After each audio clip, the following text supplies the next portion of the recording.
Nah, di sini kita udah sampai nih di Museum Kebangkitan Nasional. Jadi, ayo kita jelajahin. Jadi kita udah masuk ke ruangan, yaitu ruangan Stovia. Nah, di sini ada ruang pengajar Stovia. Biasanya ruang pengajar Stovia ini diisi oleh 12 orang. Dibantu juga oleh asisten pengajar yang lulus dari Stovia ini.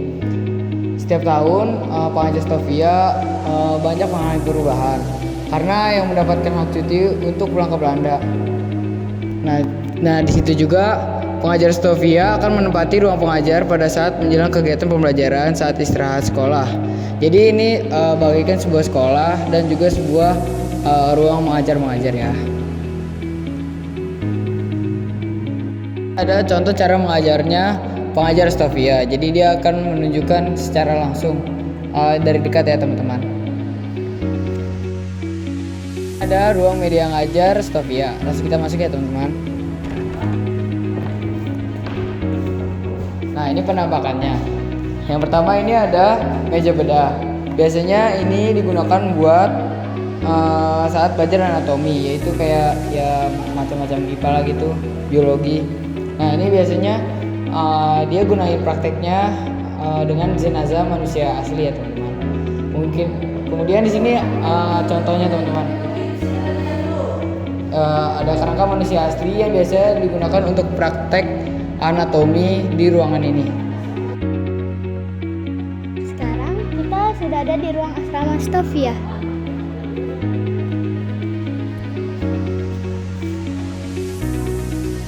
Pada 1 Maret 1902, kegiatan pendidikan kedokteran pindah ke gedung Schooltoet Opleiding for Intelligence Artsen atau Stovia atau Sekolah Pendidikan Dokter Bumi Putra. Gedung Stovia dirancang untuk memenuhi semua kebutuhan para pelajar, sehingga dilengkapi dengan beragam fasilitas pendukung kegiatan pendidikan. Pelajar Stovia harus ditinggal dalam asrama yang memiliki peraturan yang sangat ketat.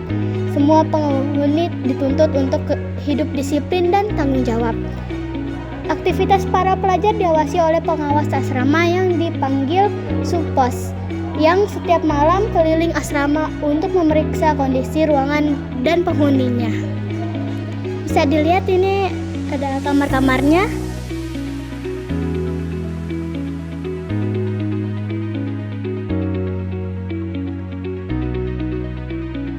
Sini kita di ruang sekolah dokter Jawa. Pemerintah India Belanda membuka sekolah dokter Jawa di rumah sakit militer. Tujuan pendirian sekolah ini adalah untuk mendapatkan tenaga medis bumi putra guna mengatasi wabah penyakit di Pulau Jawa. Belajar di sekolah ini awalnya hanya berasal dari suku Jawa karena lokasi sekolah berada di Pulau Jawa. Kemampuan anak-anak di Pulau Jawa adalah membaca, menulis, dan menghitung. Menjadi pertimbangan utama mereka diterima di sekolah lain. Di sini ada ruang direktur Stovia. Direktur Stovia menempati ruang tersendiri karena sering menerima tamu dari berbagai instansi pemerintah dan instansi lainnya. Nah, di sini kita udah ada di ruang kelulusan Stovia. Lulusan Stovia ini memiliki peran penting dalam meningkatkan kualitas kesehatan masyarakat Hindia dan Belanda. Kerja keras dan dilindasi rasa ikhlas menjadi etos kerja yang melekat dalam diri mereka, sehingga praktik pengobatan yang dilakukan tidak menetap tarif biaya dan tidak membebankan pasien. Para dokter lulusan Stovia ini bukan hanya berjasa bagi dunia kesehatan saja, tapi juga sangat berpengaruh pada kebangkitan nasional. Nah, di sini juga kita bisa melihat kelompok dokter perempuan Indonesia yang bernama Maris Thomas yang lahir di Kopang pada 17 Februari 1896. Maria adalah sosok yang penuh talenta dengan berbagai pencapaian yang ia terima dalam karirnya sebagai dokter, termasuk spesialisnya dalam bidang ginekologi dan kebidanan. Nah, kemudian di sini juga ada Profesor Jonas Andreas Latumeken. Ia merupakan seorang ahli jiwa Indonesia. Dia lahir di Ambon, Maluku pada tahun 1888. Ia masuk Stovia pada 10 Januari 1903 dan lulus 19 Agustus 1911. Selanjutnya, ia melanjutkan studi ke Belanda dan meraih gelar doktoral medis pada tahun 1925. Nah, di belakang aku juga ada kelulusan Stovia pada tahun 1902 sampai 1926. Lihat ya teman-teman. Kali ini kita akan memasuki ke ruangan Memorial Budi Utomo. Ruang Memorial Budi Utomo menjadi saksi dari peristiwa terbentuknya organisasi Budi Utomo pada tahun 1908. Berikut ini cerita Gunawan Mangunkusumo tentang peristiwa tersebut. Tepat pukul 9 pagi semua sudah berkumpul. Pemuda Sutomo mulai berbicara dan menjelaskan maksud dan tujuan pertemuan pagi itu. Beliau mengemukakan gagasan dan cita-citanya secara singkat, terang, dan jelas. Selesai, Sutomo bicara, reaksi dari peserta hebat sekali. Semua bertepuk tangan, gegap gempita. Tanda setuju sepenuhnya gagasan Sutomo dan teman-teman.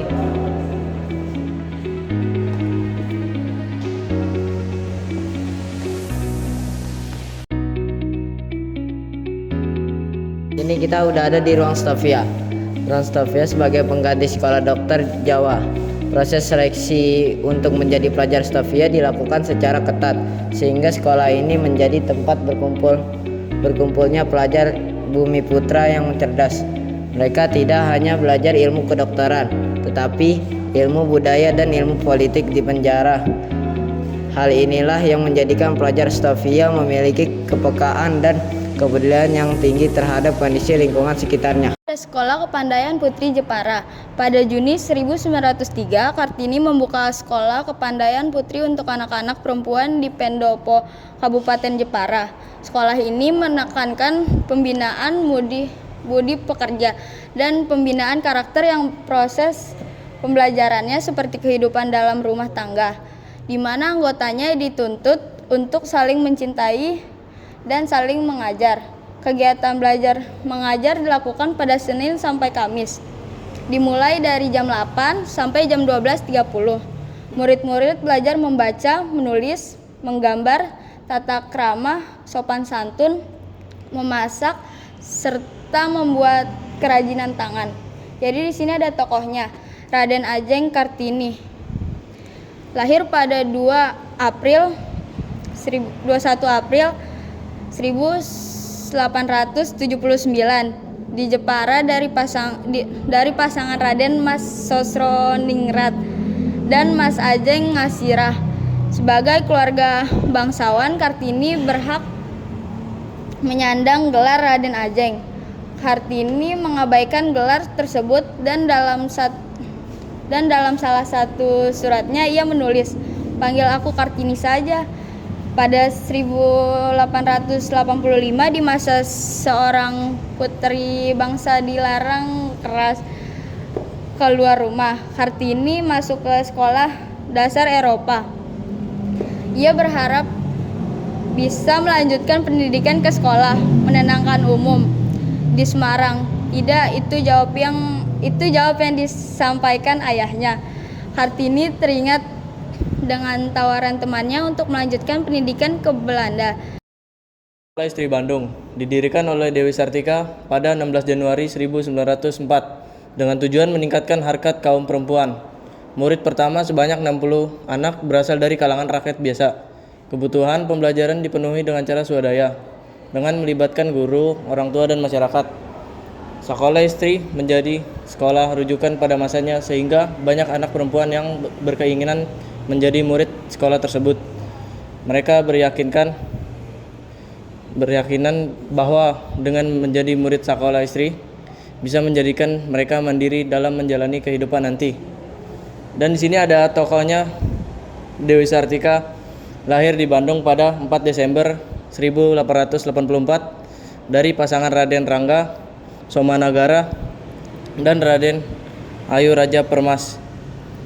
Ayah Dewi Sartika menjabat sebagai patih yang bertugas membantu Bupati Bandung sehingga termasuk dalam keluarga Menak yang berhak menyandang gelar Raden. Tangan kanan Dewi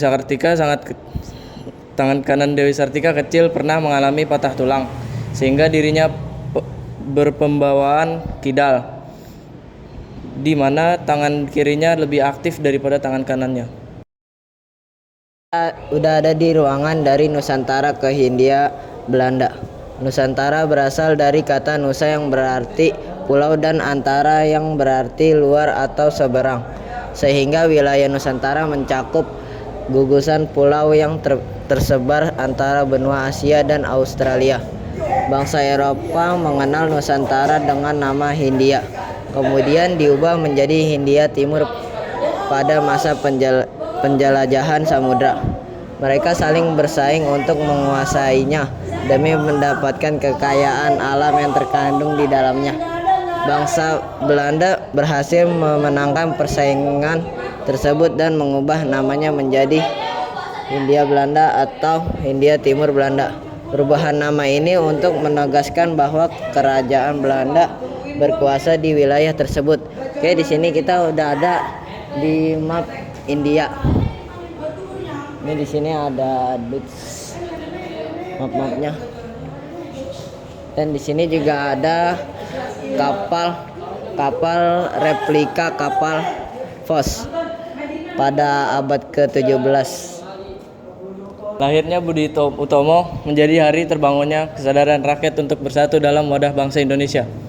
Semangat kebangsaan tumbuh dan berkembang pesat sehingga muncul jenis perjuangan yang baru dalam melawan penjajahan. Perjuangan yang semula mengandalkan kekuatan fisik dan bersifat kedaerahan digantikan oleh perjuangan pemikiran bersifat nasional dengan tujuan mencapai kemerdekaan.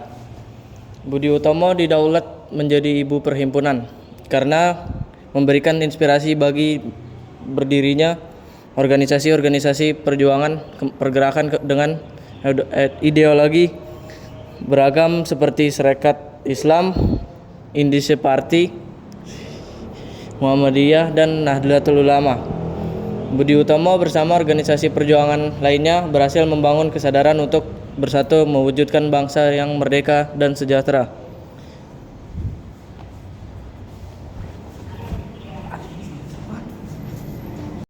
Dan di sini kita udah ada di kelas Stofia. Kegiatan belajar dalam kelas Stofia dimulai pada pukul 7 pagi sampai dengan pukul 12.30 siang.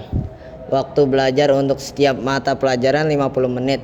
Dilanjutkan dengan waktu istirahat selama 10 menit untuk mempersiapkan materi pelajaran berikutnya. Pada pukul 20.00 sampai dengan 22.00, pelajar kembali memasuki ruang kelas. Mereka belajar bersama di bawah pengawasan guru pendamping. Ujian mata pelajaran dilakukan secara lisan, tertulis, dan praktek dengan rentang nilai sampai dengan 10. Nilai di bawah 5 dianggap sebagai nilai mati karena menyebabkan pelajar tidak dapat naik tingkat. Oke, di sini ada orang-orangnya yang lagi belajar di kelas Stofia.